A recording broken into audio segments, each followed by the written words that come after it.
Made creativity. Tyler Hero driving in. Oh, is this the little? Fakes the pass, little yo-yo dribble. Look at this. What to the line? Bam for the and one alley-oop.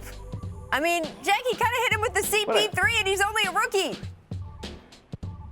Man, I'll tell you, that was a great play, but I was so much more impressed with the way he rebounds the ball in traffic and the way he moves without the ball. This kid is something special. He is something special. That ball handling skills that they didn't know he had this. They knew he was a shooter, knew he was a combo guard, but this is what makes him unique, and which means, he's going to be a problem for a long time. Well, look, his coach at Kentucky, John Calipari, said he has the heart of an elephant, except he didn't say heart, and I'm just going to let you all figure out the rest of that. Miss Gathers. Bam! Grabs the offensive rebound, finds Duncan Robinson in the corner. We got to talk more about this kid. Duncan doesn't even dip down for the gather, lets it fly. Richard, could you do this?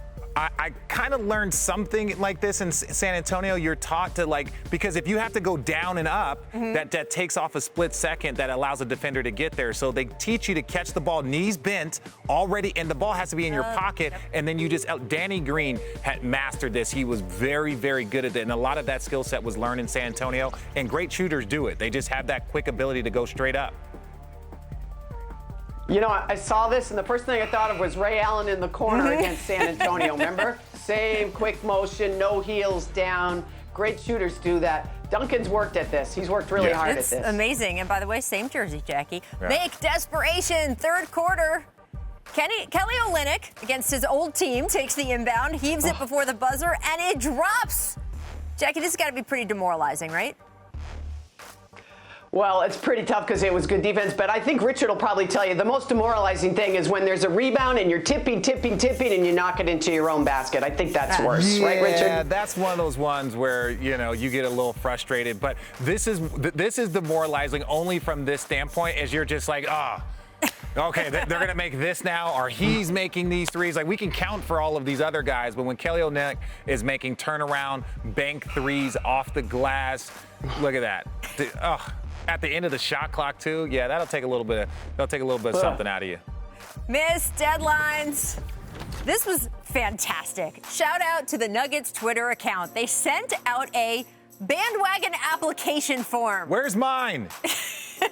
Richard, your name needs to be scrolled at the top of this.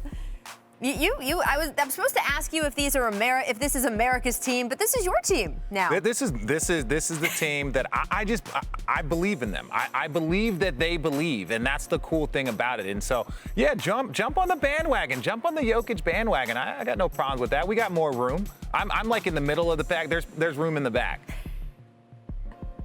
There you go. I got to tell you, I jumped on the Jamal Murray bandwagon 2 years ago. I went down there, spent 6 days with the Nuggets. The vibe on that team was amazing. Tim Connolly, all homegrown staff, and Mike Malone, they feed off his energy.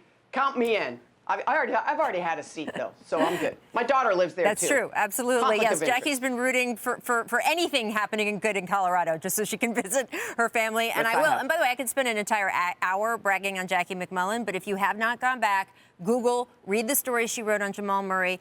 It is so exceptional because, as usual, Jackie has all the details, the relationship between him and his dad, the way Jamal grew up in Canada, the drills that they did. You will understand what happens in this Western Conference Finals better if you go find that story. So, public service announcement. All right, I want to stick with the Western Conference Finals. In his media availability yesterday, LeBron James made it a point to show the Nuggets a lot of respect. In addition to complimenting the passing of Jokic, he emphasized that the Lakers are not overlooking what Denver brings to the table. Take a listen here.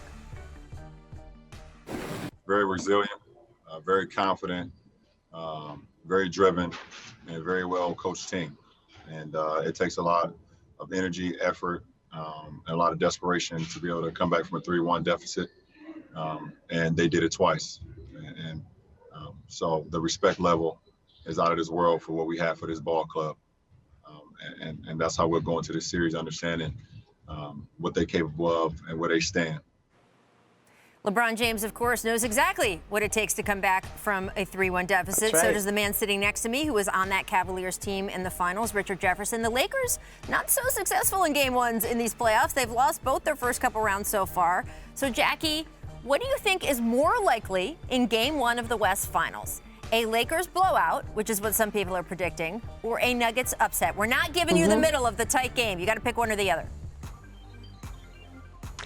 I mean, I don't think the Lakers blowout makes much sense to me. I think the Lakers could win the game one, but I don't know about a blowout. I know the Nuggets have been blown out occasionally in games. It just doesn't feel like that kind of series to me. I can't wait for this series. And if I'm jumping on the Nuggets bandwagon, how can I pick a Lakers blowout? Come on, I can't Jackie, do that. yeah. I mean, I'll lose my membership. Won't I? Yeah, that is accurate. And look, if you're going to ask me which one's more likely to happen, I'm going to say a Nuggets win. Right, for this reason. One, Lakers don't necessarily play great in game one. When you look at the blowout that the Nuggets had in game one against the Clippers, they were coming off a 7-game emotional, victory against Utah. So basically, I think they're going to be rested. The Lakers are going to do their normal feeling it out like they have. But the weird thing about this, and why I believe the Nuggets have a chance and will win this in 7, is that you can say that the Lakers get better as the series goes on, but so do the Nuggets. The Nuggets get better as this series goes on, and that's why I think it's going to be exciting. See, the producers tried to make you guys push to the edges, and both of you are crafty enough. You figured out a way back. See, this is why they're on this show. They're both so good. Thanks for watching ESPN on YouTube. For live streaming sports and premium content, subscribe to ESPN+.